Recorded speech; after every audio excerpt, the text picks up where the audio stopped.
Let's talk about some unpopular opinions, shall we?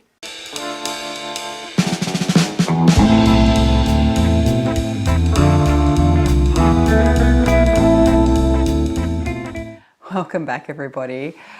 Today I'm going to do a video I haven't done in a while. I did one of these last year and it did quite well actually. People seem to enjoy it. This is a video that I originally called Unpopular Opinions because it started out as me talking about fragrances that were hugely popular that I really disliked.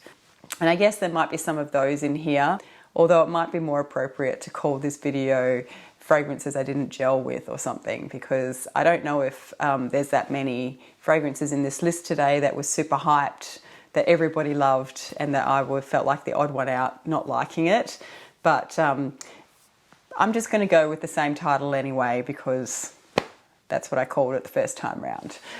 Right, so I have a little baggie of things here.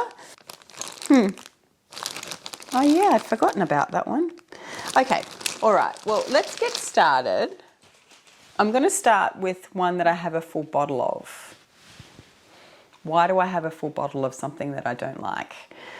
Well, I did blind buy this recently, actually.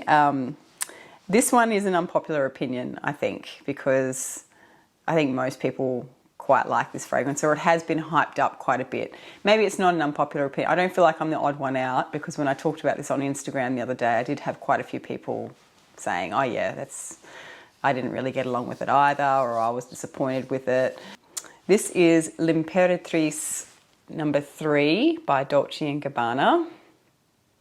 Now the reason I got a bottle of this is because recently I have been sampling La Rosée by Perfumes de Marly, and I'm really enjoying it. Yeah, I was actually in search of something that smelled like that without me having to pay the Perfumes de Marly price tag. I'm not gonna lie, okay?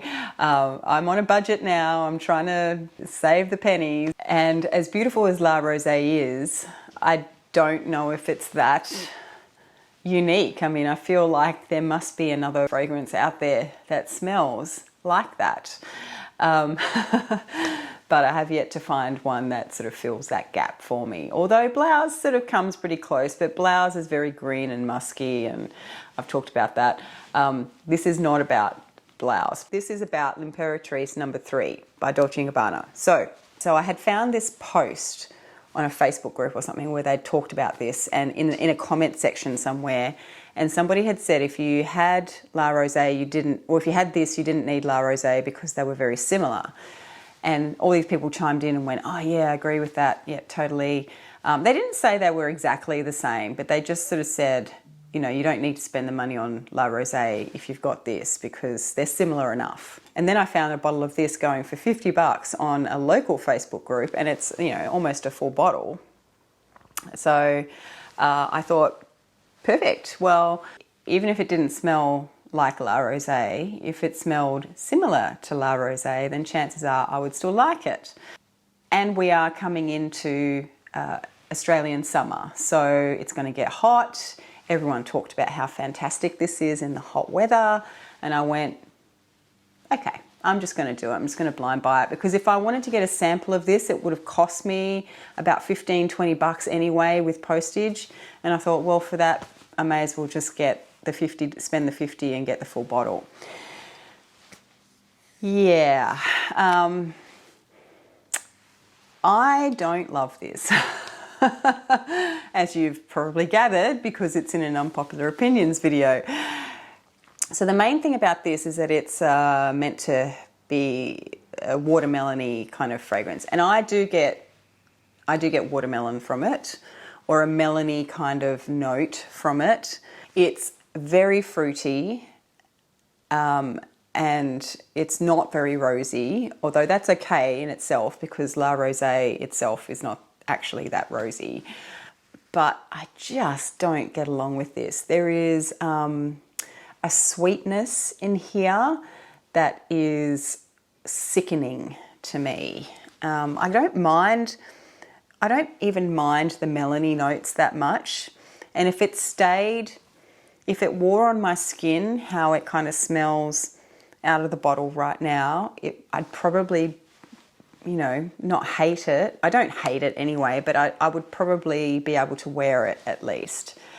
But this has a sweetness in it that is sickly. It makes me feel ill after about an hour or two. And there is a muskiness in the dry down. So when it dries down, it gets quite musky. So it's like this really super sweet, fruity, musky thing. And it's very unpleasant on my skin. And actually, and also, I'm surprised that people like this for the hot weather, because that dry down, to me, it sort of gets almost creamy. It gets quite cloying. And I thought, wow, I mean, because that musk really comes out, I'm sort of going, I don't think this is a great hot weather fragrance at all. The opening maybe is a bit fresher and brighter, but that dry down, oh no, because after a few hours, it's just like this really creamy, sweet, sickly sweet, fruity thing. And yeah, I think it would actually be too much on a hot day, quite frankly. But that's just me. This is just my opinion and how it performs for me. So I'm a bit sad. That's a no. So I'm going to have to sell it. The next one is also probably an unpopular opinion, I would think. Maybe, I don't know. This is Elisab Le Parfum White. This is the one that gets touted as being a good bridal or wedding fragrance. I don't like this at all. I really don't like this. And in fact, on card, it's almost not as bad as when I put it on my skin the other day. I sprayed it directly onto my hand because I love the original Le Parfum from Elisab, and I've had that for years. 2012 or 2011, I think I bought my first bottle of that, and I have had a bottle in my wardrobe ever since. I do enjoy it. I find it really classy, really chic, really put together kind of fragrance. This just smells, this has none of the redeeming features, I think, that the Le Parfum has. And it's just so, it's just overly sweet, sugary sweetness, really chemically, synthetically smelling florals. There's no softness in here whatsoever, and it has a bit of like a bit of a bug spray vibe as well. Yeah, I don't appreciate this one at all, which is sad.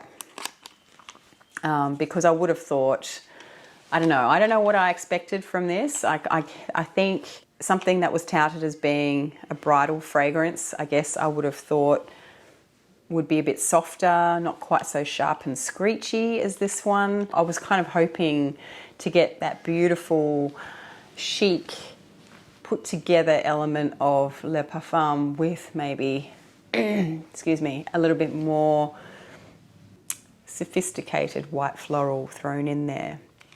Or maybe some other white florals like a gardenia or a tuberose or something. Or maybe even a bit of iris or something. I don't know, but this definitely ain't that. The next one is an unpopular opinion too, I think. This is L'Eau de Issy by Issey Miyake. This little 10ml came as a freebie when I bought a drop to Issey. And my friend, one of my best friends, used to at least, I don't know if she still does because she lives in a different state to me now, but this used to be her signature scent, so she used to wear this all the time. And I always thought she smelled pleasant enough. I mean, her fragrance didn't like jump out at me or anything, but that was kind of the nature of these Issey Miyake fragrances. To me, so I don't really get along with aquatic style fragrances that much anyway, so take this with a grain of salt, because I think this is meant to be an aquatic fragrance. But there is like a creaminess to this that I just don't like. It's like it's meant to be watery and aquatic, but there's like this creaminess in it as well, which is, I find, a little bit sickening. It's not sweet, but there's something in it that makes me feel like I want to gag a little bit. And it's like, I don't know, it's like all the notes that are in there are kind of deadened, or flattened a little bit. It's a similar effect that I used to get with the Un Jardin line of Hermes fragrances. It's like they're muddy or something. Yeah, so unfortunately, this is a no for me. So I don't know what I'm going to do with this travel size. I guess I'll give it away, but yeah, I can't wear it. It doesn't work on my skin. Okay, so the next one does actually break my heart a little bit, and it is definitely an unpopular opinion. You know that I'm a big fan of Amouage, and I love their fragrances. But this is one that I just cannot do, okay? This is On a Woman by Amouage, widely acclaimed. Most people love it, think it's fantastic. I like how it smells out of the vial or out of the bottle. It smells like a really pretty fresh white floral fragrance. And I don't know if it's the aquaticness of this as well that gives me issues, but when I put this on my skin, it starts to smell like stagnant water, like a stagnant water puddle. It starts to get this real skankiness to it, and it is not pleasant. And it lasts quite a long time. I think, a good maybe couple of hours. I think when it gets to the very deep dry down, it tones down a bit, and I think it gets to a point where I can sort of almost say it's pleasant on me, but it is so unpleasant for most of the wear that, and I have been so stubborn with this as well, because I really wanted to like it. I wanted to understand and appreciate it the way other people seem to be able to.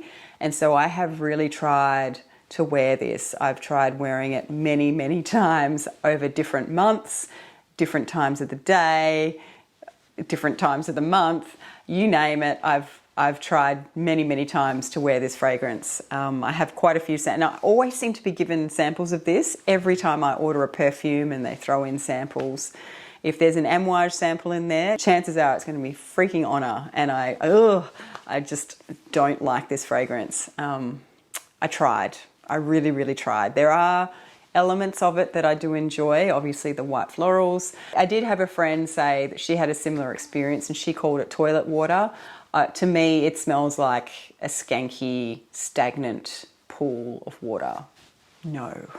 This is a sample of Angel's Share, which I got my hands on last year when it was released.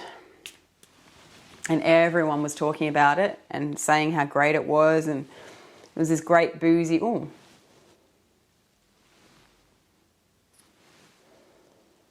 don't mind it now.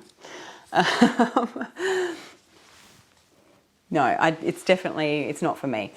Look, so yeah, this is obviously, a lot of people love this one too. I really liked the bottle, so I really wanted to like this one. And I do like the opening, that initial opening blast. Let me spray it again, because I want to smell that. Yeah, that initial blast with, I think it must be cinnamon, and I feel like there's orange in there as well, maybe a bit of orange rind or something. I really enjoy it. I enjoy that initial blast. It's nice. But it does become just a little bit too much for me.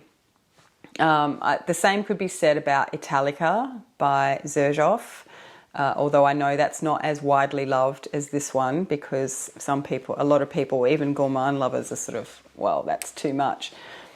This, it's nice, it's pleasant enough. I don't hate it, and maybe I would enjoy it if I smelled it on somebody else, but on me, it's just too much. And if I was to wear it, which I have tried wearing it, it just gets too much and I start to feel sick after a while.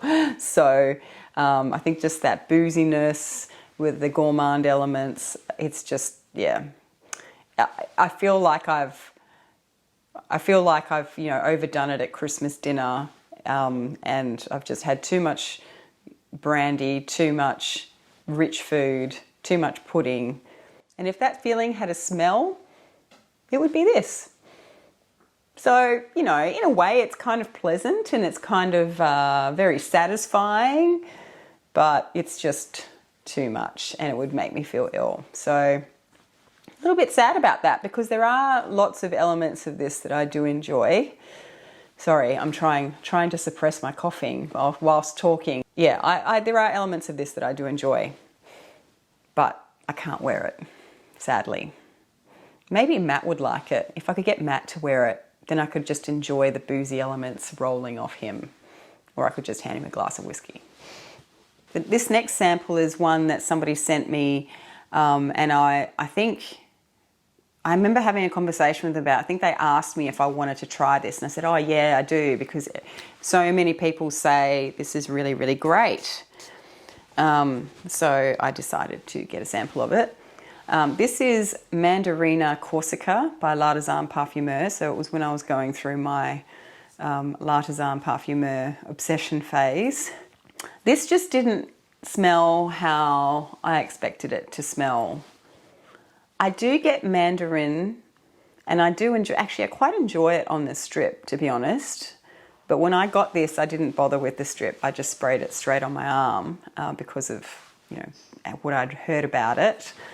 And I think when I put it on my skin, it has, again, like on the strip, there's a mandarin element in there, and it's like the mandarin rind, and it's quite pleasant.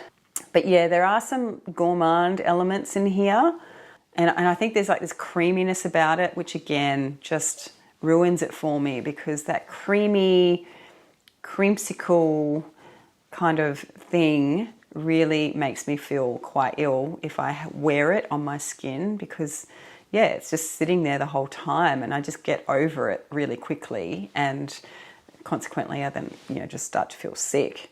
So this kind of has that, and I don't think I had appreciated that it has caramel in it when I was reading about it, or when I'd heard people talking about it. For some reason I hadn't picked up on the fact that there is a caramel element to this. So it is quite sweet, it is quite dessert-like, and I don't know, if it just had those, if it was more fresh and woody, if it had that beautiful mandarin, because the mandarin note in here is gorgeous. It's really, really pleasant. So if it just had that with maybe some woody elements or something and some spices, that is what I think I wanted. But because it's got this gourmand, caramel, creamy, vanilla-y kind of thing going on in the background, it's just, unfortunately, a no for me. The next one is a bit of a heartbreak for me. This is Angelus Pear by Nicolai, Parfums de Nicolai. I really wanted to like this one, but this did not turn out how I expected. I'm just going to put it on a strip. The reason I had high hopes for this one is because I'd heard reviews of it where they said that even though it's a pear note, it's not that super sweet, super juicy, super ripe pear. It's like a green, sort of a really unripe green pear that's very crisp and tart. And I thought, oh, that sounds right up my alley, because I love pears, and I love pears when they're slightly underripe, and I love the smell of them. And so I thought, perfect, because a lot of fragrances that have a pear note in it, I usually consider them to be too sweet. Sadly, it did not work on my skin at all whatsoever.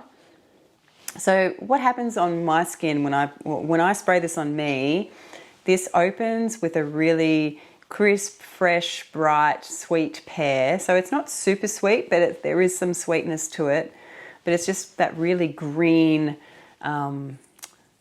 unripe pear kind of smell, which is quite pleasant. And then it goes, to me, it sort of turns like an aquatic fragrance would turn on my skin. And even though there's no aquatic notes listed for this fragrance, it's like, I liken it to, it's like stale seawater.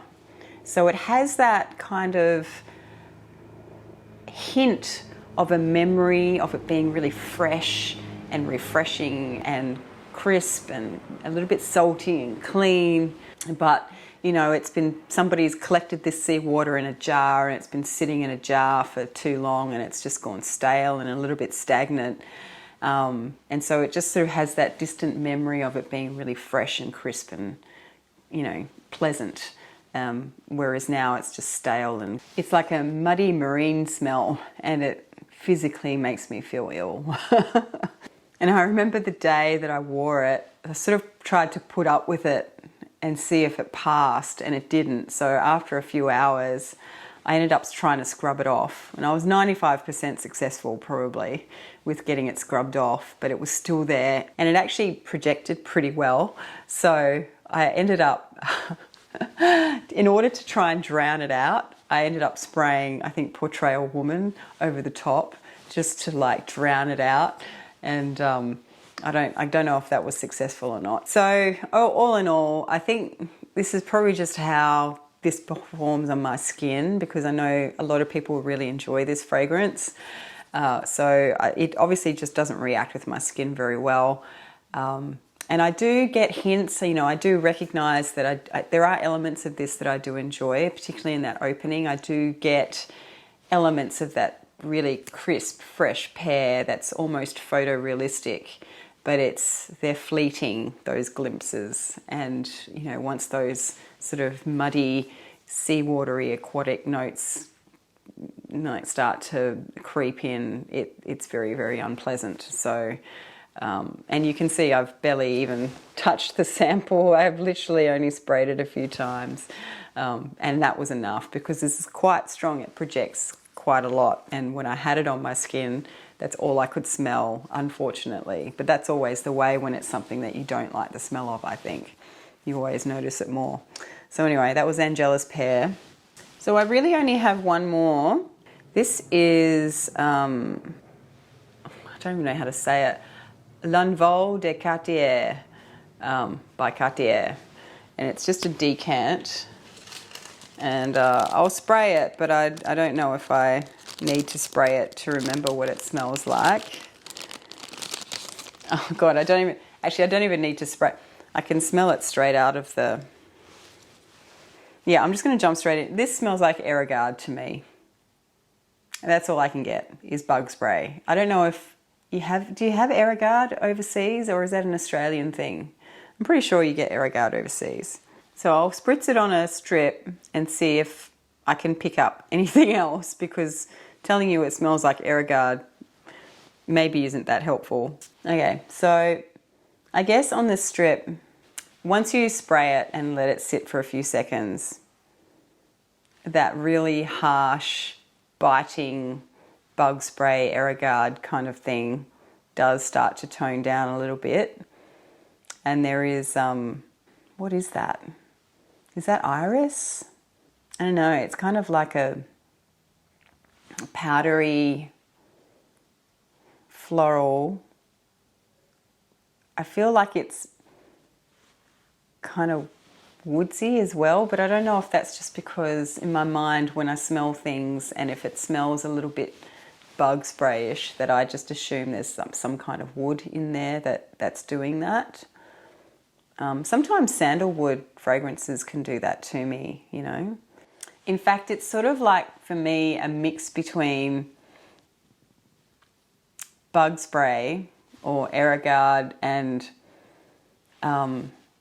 gasoline. It smells a little bit like gasoline. Yeah, actually. It smells like the fumes of that. Wow. So, yeah, I don't even know much about this fragrance. I don't know what it's meant to be, but it's definitely not working for me. It kind of leans a bit masculine, I guess, you know, because I guess that's the image I have in my mind because I'm getting bug spray and gasoline. So, sorry, Cartier, this is not for me. Does anyone know anything about this fragrance? I'll have to look it up. Does anyone like this fragrance and wear it? And if so, please tell me what you get from it, because I don't get anything that is enticing me to want to put it on my skin. It just smells so synthetic-y and hydrocarbon.